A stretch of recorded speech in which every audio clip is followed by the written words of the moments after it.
Halo, apa kabar pemirsa TVR Parlemen dimanapun Anda berada, berjumpa kembali dalam program TVR 09 bersama saya Vincent Ali dan rekan saya. Tentu bersama saya Anggun Oktar ini pemirsa, dan dalam 30 menit ke depan kami akan sajikan kepada Anda sejumlah berita nasional, khususnya dari sudut pandang DPR RI sebagai referensi Anda dalam memahami dinamika politik, hukum, ekonomi, sosial, dan budaya yang ada di Indonesia.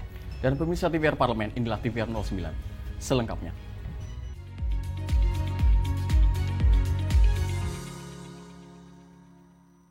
Pemirsa, sebagai wujud kepedulian sosial serta kebersamaan anggota dan pegawai di lingkungan parlemen, Persekutuan Doa Oikumene atau PDO MPR DPR DPD RI melakukan kegiatan sosial pada masyarakat di sekitar gedung parlemen. Persekutuan Doa Oikumene atau PDO MPR DPR DPD RI melakukan kegiatan sosial pada masyarakat di sekitar gedung parlemen sebagai wujud kepedulian sosial dan kebersamaan anggota dan pegawai di lingkungan parlemen. Melalui program diakonikasi, PDO MPR DPR DPD RI membagikan makanan sebanyak 500 nasi kotak pada masyarakat yang membutuhkan di sekitar gedung DPR RI seperti pengemudi ojek online, pedagang, dan petugas kebersihan. Wakil Ketua PDO Parlemen Tornagogo Sihombing menyampaikan apresiasi pada seluruh pengurus PDO Parlemen yang kembali menyelenggarakan kegiatan sosial dengan berbagi pada sesama. Kegiatan sosial PDO Parlemen diharapkan menumbuhkan semangat peduli dan berbagi di kalangan keluarga besar parlemen, sehingga memberikan manfaat lebih banyak pada masyarakat membutuhkan yang berada di sekitar kompleks parlemen. Di mana kegiatan ini memang oleh PDO sudah dilaksanakan setiap tahunnya. Dan nanti kita akan memberikan sekitar 500 nasi bungkus ya, nasi kotak ya, kepada masyarakat di lingkungan sekitar kantor DPR ini ya. Terutama ya tukang ojek mungkin ataupun warung-warung ya, ataupun masyarakat yang dinilai juga bisa menerima itu. Ya, semoga acara ini bisa berjalan dengan lancar dan kita bisa menunaikan acara kegiatan ini setiap tahunnya. Dan mudah-mudahan apa yang kita berikan ini juga betul-betul dirasakan oleh masyarakat ya yang memang memerlukan ya makanan ini. Tornagogo Sihombing menambahkan, kegiatan sosial pembagian makanan ini dilakukan di 5 titik yang melibatkan sejumlah warung makan di kantin kompleks parlemen. Ferdian dan Kristio, TVR Parlemen melaporkan. Pemirsa, Ketua Komisi 6 DPR RI Anggia Ermarini mengungkapkan pembahasan perubahan keempat terhadap Undang-Undang BUMN telah menyesuaikan sejumlah ketentuan. Dan di sini misalnya larangan rangkap jabatan bagi menteri dan juga wakil menteri dalam kepengurusan BUMN. Mahkamah Konstitusi kembali menggelar sidang pengujian undang-undang tentang BUMN dengan agenda mendengar keterangan DPR RI dan Presiden. DPR RI kembali menyampaikan Undang-Undang BUMN yang baru disahkan untuk meningkatkan efisiensi dan daya saing BUMN. Ketua Komisi 6 DPR RI yang mewakili DPR RI Anggia Erma mengungkapkan pembahasan perubahan keempat Undang-Undang BUMN telah menyesuaikan sejumlah ketentuan baru. Misalnya, larangan rangkap jabatan bagi menteri dan wakil menteri dalam kepengurusan BUMN. Perubahan tersebut menyikapi putusan MK dan keterbukaan DPR RI atas masukan dari masyarakat terkait pembentukan BPI Danantara dan holding BUMN. Langkah tersebut bertujuan mengoptimalkan pengelolaan korporasi milik negara agar tidak membebani keuangan negara, melainkan mampu meningkatkan keuntungan BUMN yang pada akhirnya dirasakan masyarakat lebih luas. Perubahan yang keempat itu adalah merespon dari keputusan MK, termasuk juga merespon aspirasi dari masyarakat juga. Termasuk di dalamnya adalah contohnya tentang tidak boleh merangkap jabatan misalnya untuk komisaris atau direksi, untuk wakil menteri atau menteri. Dari mulai diundangkan nomor 1 2025 selalu kita terima masukan-masukan dari masyarakat, dan perubahan keempat adalah salah satu perbaikan dan tentu untuk merespon aspirasi dari masyarakat juga. Mudah-mudahan ini lebih baik. Pengujian Undang-Undang BUMN diajukan pemohon yang mempersoalkan norma-norma yang memisahkan kerugian BPI Danantara dan kerugian BUMN sebagai kerugian negara yang dinilai bertentangan dengan semangat pemberantasan korupsi yang menjadi amanat konstitusi. Bondan dan Yoga, TVR Parlemen melaporkan. Pemirsa, banjirnya produk baja impor dari Tiongkok mengancam industri baja nasional. Informasi selengkapnya usai jeda, tetap bersama kami di TVR 09.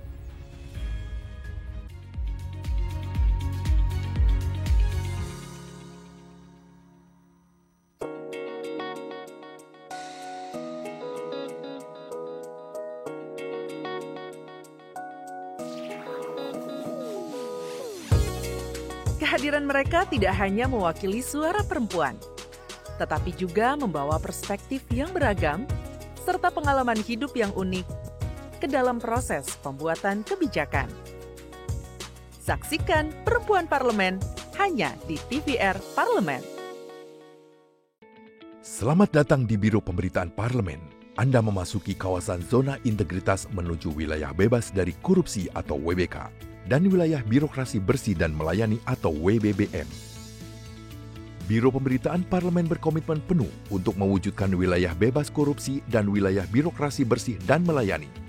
Komitmen kami, pejabat dan jajaran memiliki komitmen tinggi untuk mewujudkan WBK dan WBBM melalui reformasi birokrasi, khususnya dalam hal pencegahan korupsi dan peningkatan kualitas pelayanan publik. Kedua, bebas dari korupsi dengan terwujudnya wilayah bebas korupsi atau WBK, yang artinya bebas dari KKN, gratifikasi dan dari segala bentuk pungutan liar atau pungli. Terakhir, pelayanan prima dengan terwujudnya wilayah birokrasi bersih melayani, yaitu dengan meningkatnya kualitas pelayanan publik dan tercapainya kepuasan masyarakat terhadap pelayanan.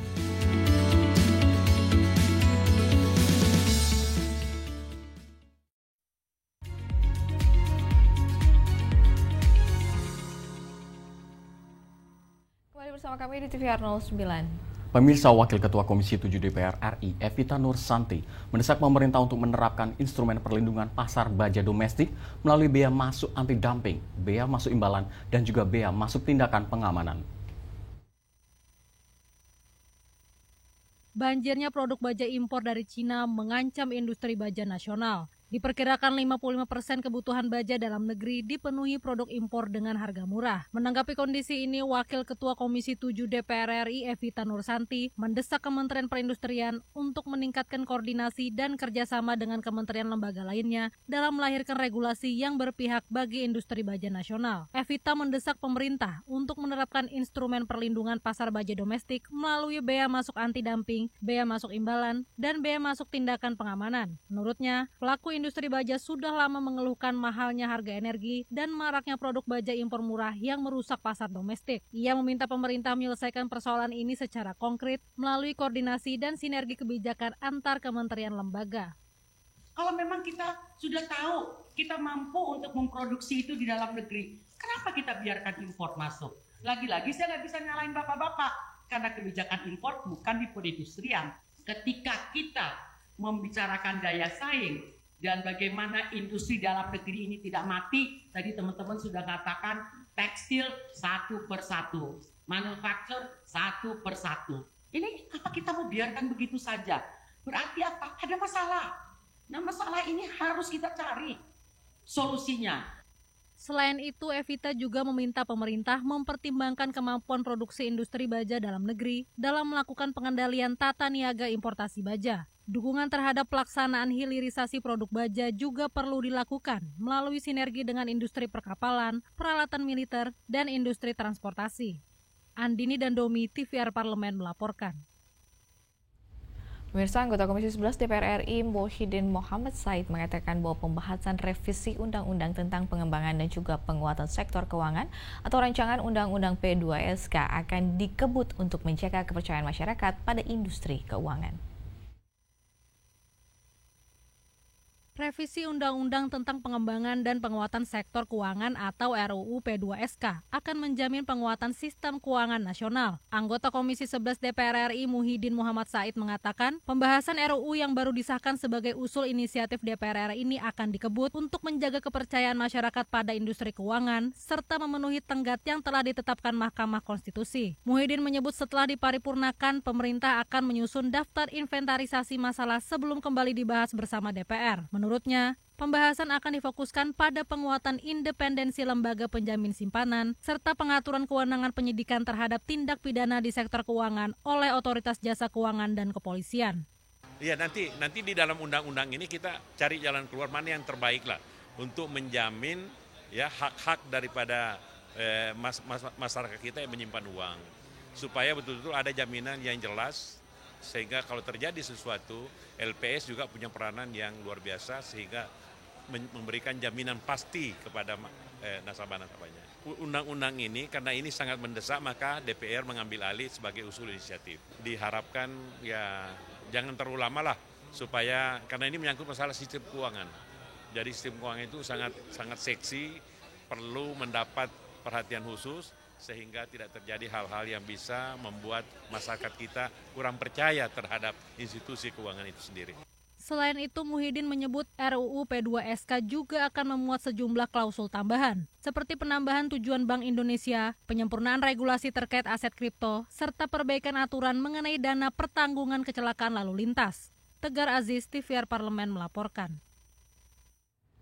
Pemirsa, anggota Komisi 8 DPR RI Muhammad Iqbal Romzi mendorong Lembaga Pemeriksa Halal Universitas Islam Negeri atau UIN Raden Fatah Palembang untuk meningkatkan pelayanan sertifikasi halal dan menggalakkan edukasi masyarakat terkait produk halal. Proses sertifikasi halal di Provinsi Sumatera Selatan masih terkendala kelengkapan administrasi dan jarak pemohon sertifikasi yang jauh. Anggota Komisi 8 DPR RI Muhammad Iqbal Romzi mendorong Lembaga Pemeriksa Halal Universitas Islam Negeri atau UIN Raden Fatah Palembang untuk meningkatkan pelayanan sertifikasi halal dan menggalakkan edukasi masyarakat terkait produk halal. Berdasarkan data LPH UIN Raden Fatah Palembang, pelaku usaha di daerah masih kesulitan melengkapi bukti pembelian bahan halal. Selain itu, jarak yang jauh menyebabkan LPH UIN perlu menyediakan akses online dan melakukan jemput bola bagi pelaku usaha yang mengajukan sertifikasi halal. Karenanya Iqbal Romzi mendorong pemerintah memberikan dukungan dan melengkapi sarana prasarana LPH UIN untuk meningkatkan kinerjanya, terutama dalam menghadapi hambatan teknis dan pesatnya perkembangan industri kuliner di tanah air. Kelengkapan sarana prasarana itu penting untuk kita support, untuk kita dukung dan kita perjuangkan. Kendala yang kita dengar kemarin itu memang jarak yang begitu jauh, begitu proses untuk menjemput bola itu mengalami agak hambatan. Tapi yang penting itu adalah ketika permintaan untuk sertifikasi itu meningkat, berarti sadar halal itu sudah berkembang di tengah masyarakat.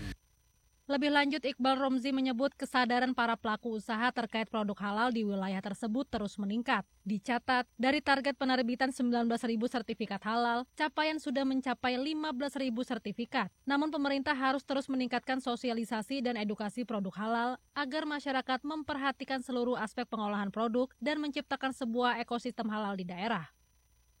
Dari Palembang, Sumatera Selatan, Ferdian Nurrahman, TVR Parlemen melaporkan. Pemirsa, DPR RI menegaskan bahwa rancangan undang-undang terkait dengan penyiaran bukan sekedar pembaruan regulasi, melainkan langkah besar menuju keadilan yang adaptif dan visioner di era digital. Informasi selengkapnya tetaplah di TVR 09.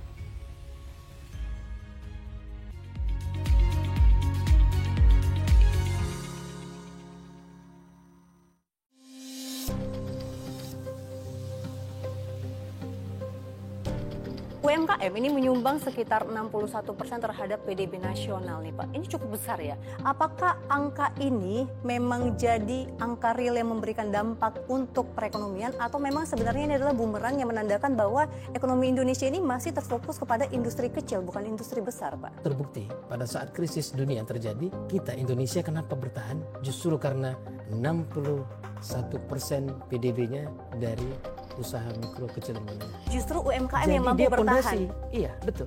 Kenapa? Karena ketika krisis besar itu memang yang akan kolaps yang paling dahulu itu adalah yang perusahaan-perusahaan besar. Kalau ekonomi kreatif, para konten creator anak-anak muda yang sekarang Gen Z itu mampu kemudian mengambil peluang dan potensi dengan digital marketing misalnya, itu akan tembus pasar-pasar dunia. Permasalahan kita hari ini adalah bagaimana usaha mikro, kecil, menengah, small medium enterprise kita itu diperkuat daya saingnya. Kita persiapkan mereka harus tahu apa standar kalau masuk Eropa. Bagaimana standar kalau masuk ke pasar China. Ini yang sedang kita persiapkan. Sudah ada beberapa program kolaborasi yang sedang kita lakukan. Salah satu gagasan yang kita sekarang ini sedang kembangkan adalah bagaimana industri-industri besar dengan CSR-nya itu punya tanggung jawab untuk mengangkat UMKM yang di sekitarnya. Hanya di TVR Parlemen.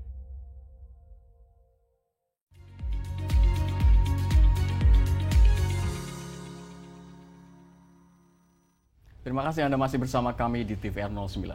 Di tengah derasnya arus informasi dan perubahan teknologi, DPR RI hadir memastikan ruang siar nasional menjadi lebih sehat, berimbang dan juga berpihak pada kepentingan publik. Melalui rancangan undang-undang ini, DPR RI berkomitmen menciptakan ekosistem penyiaran yang melindungi kebebasan berekspresi, namun tetap menjunjung etika. Maksud kami etika, nilai budaya, dan juga tanggung jawab sosial. Dan inilah langkah menuju masa depan penyiaran Indonesia yang lebih kuat, modern, dan juga berkeadilan. Pemirsa, simak liputan mendalam yang telah dikemas tim redaksi TVR Parlemen dalam segmen editorial Parlemen berikut ini.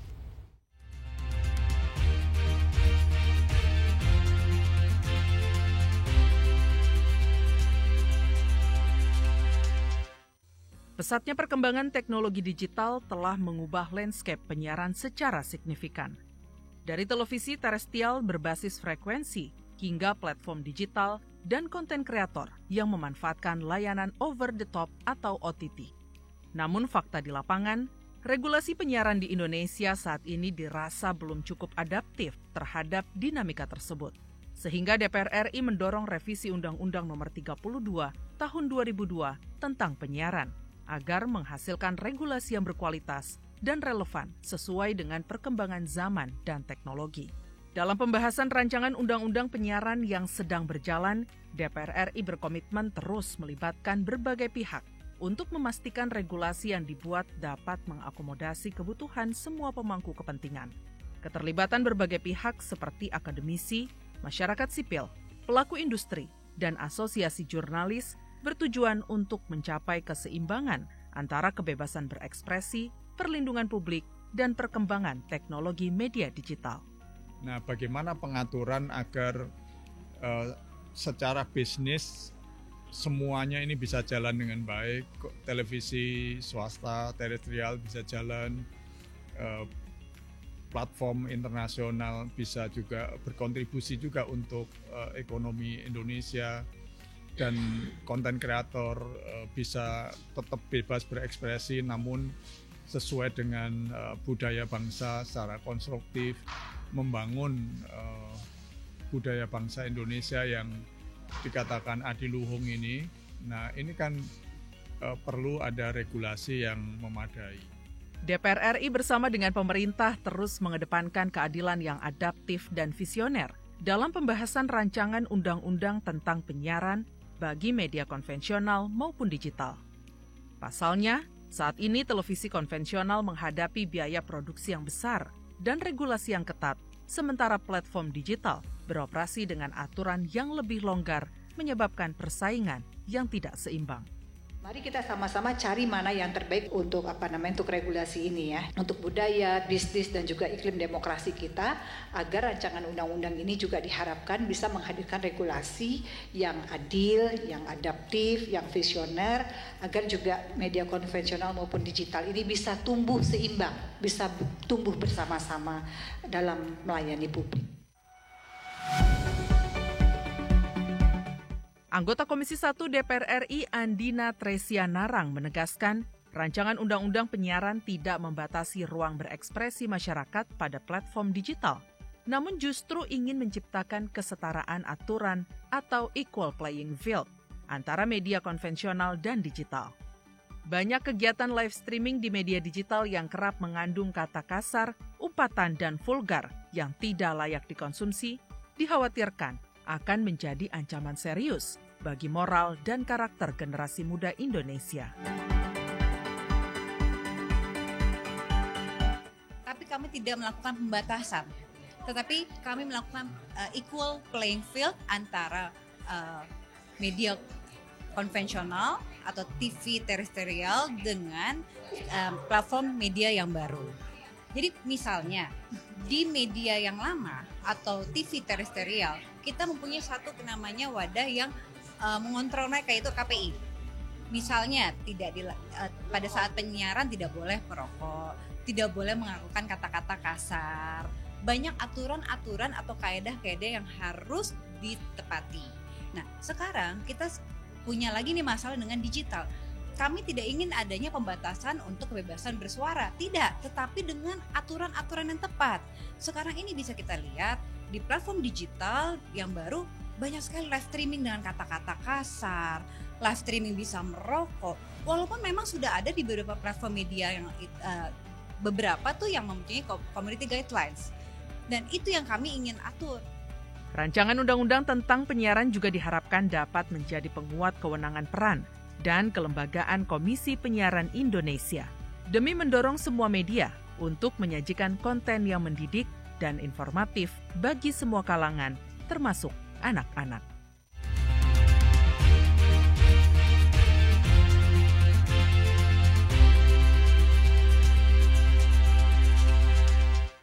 Pemirsa, keajaiban bawah laut ternyata bisa Anda saksikan secara langsung tanpa harus bisa diving atau menyelam. Nah, yang di sini kita membahas terkait dengan bahwa dapat melihat kekayaan biota laut lewat wahana berkonsep dunia satwa air dengan menggunakan akuarium. Dan seperti apa kira-kira pemirsa? Untuk itu jangan kemana-mana, tetaplah di TVR 09.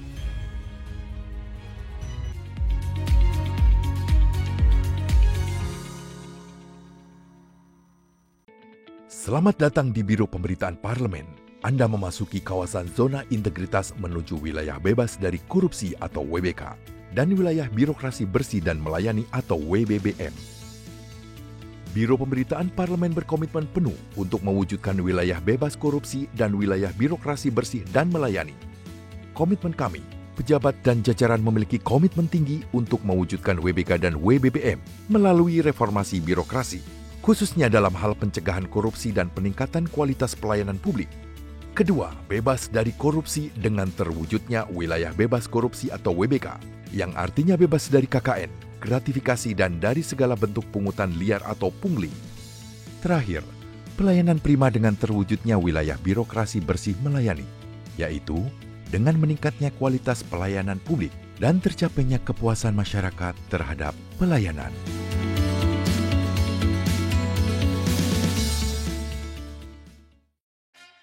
Yuk kita kenalan dengan anggota DPR RI periode tahun ini.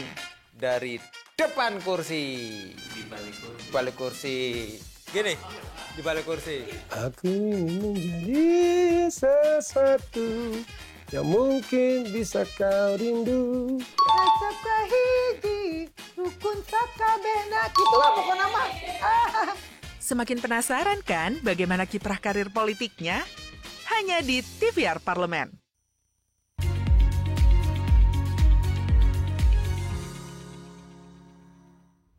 Kembali di TVR 09 pemirsa. Nah, ternyata akuarium raksasa yang sudah kita bicarakan tadi merupakan satu-satunya dan yang pertama di kawasan Tangerang Selatan dengan 140 spesies dan 17.000 kuota biota laut. Dan tak hanya itu pemirsa, akuarium ini memiliki dom terbesar di Indonesia dan terowongan terpanjang se-Asia Tenggara. Nah, baik pemirsa penasaran ini akuariumnya seperti apa yang dimaksud? Tanpa berlama-lama lagi kita saksikan tayangan dalam Intips Informasi dan Tips berikut ini.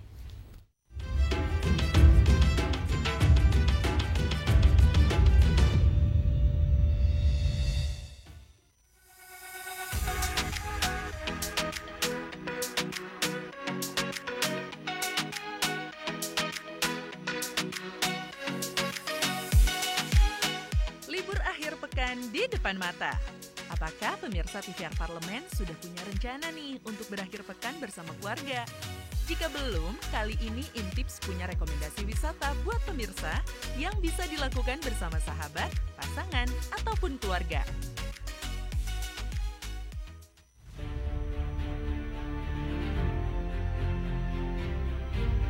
Kali ini pemirsa akan kita ajak jalan-jalan dengan main air. Tapi tidak basah-basahan loh pemirsa. Kita akan ajak pemirsa untuk melihat kerajaan laut. Pelan-pelan Pak Editor. Bukan Aquaman ini. Salah konten.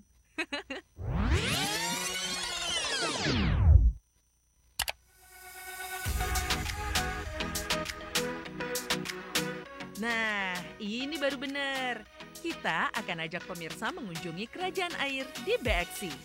Salah satu wisata ramah anak ini berkonsep dunia satwa air dengan akuarium dan trek wahana yang panjang. Daya tarik lain di BXC Bintaro yaitu terdapat dom yang diklaim terbesar di Indonesia dan terowongan dengan ukuran terbesar di Asia Tenggara. Kemudian BXC juga mempunyai 140 spesies dengan 54 display akuarium yang terdiri dari fresh dan seawater aquarium serta terrarium. BXI mengklaim saat ini telah memiliki sekitar 17.000 biota laut dan akan ditambah terus hingga mencapai 25.000 biota laut. Ada 2 jenis tiket yang ditawarkan, yakni tiket short journey dan long journey. Dengan sedikit perbedaan harga, pemirsa bisa memilih untuk menonton lebih banyak wahana air di BXI ini pada tiket jenis long journey. Berjalan menyusuri terowongan, ditemani biota laut, bakal menyenangkan loh pemirsa. Waktu pun tak akan terasa. Berikut ini sedikit bocoran fauna air di BXI.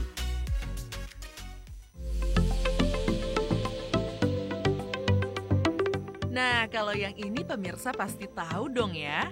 Ya, kuda laut. Ternyata sungguh tidak sebesar kuda di darat loh. Kuda laut ini sangat imut, mungil, dan menggunakan ekornya untuk digunakan seperti tangan. Pemirsa bisa melihat indahnya arena kerajaan ubur-ubur. Binatang dengan nama latin Scyphozoa ini ternyata punya berbagai jenis spesies. Lucu sekali loh pemirsa ubur-ubur ini. Binatang air tanpa tulang ini dipamerkan dalam wahana yang menarik dan unik dalam akuarium berbentuk pilar-pilar. Ini nih, baru yang namanya kerajaan ubur-ubur yang sebenarnya. Akuarium yang memiliki tagline Extraordinary Experience at Sea and Forest ini juga mempunyai keunikan berupa exotic rainforest atau hutan hujan tropis, seperti di Pulau Kalimantan. Kalau di wahana ini, pemirsa bisa melihat atraksi penyelam yang memberi makan ikan. Wah, ikannya kok deket banget tuh sama kakaknya. Apakah ikan lapar? Ikan makan apa tuh ya? Masa ikan makan ikan?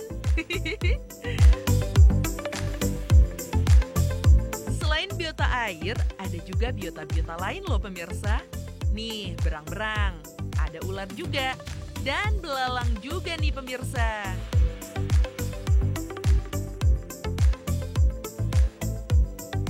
Itu dia tadi serunya berkunjung ke BXI.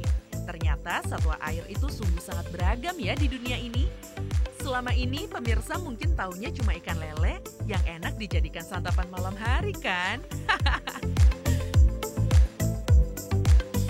Asik kan pemirsa? BXI berada di Bintaro Jaya Exchange Mall tahap 2.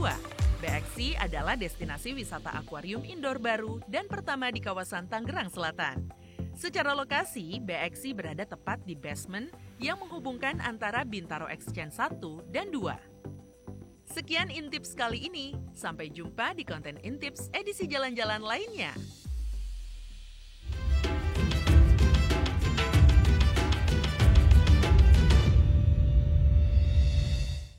Pemirsa, informasi tadi sekaligus menutup jumpa kita pagi ini, dan di penghujung acara kami informasikan kepada Anda bahwa saat ini DPR RI sedang memasuki masa reses di mana seluruh anggota Dewan kembali ke daerah pemilihannya masing-masing untuk melaksanakan fungsi representasi DPR RI, menyerap dan menindaklanjuti serta memberikan pertanggungjawaban kepada konstituen di daerah pemilihannya.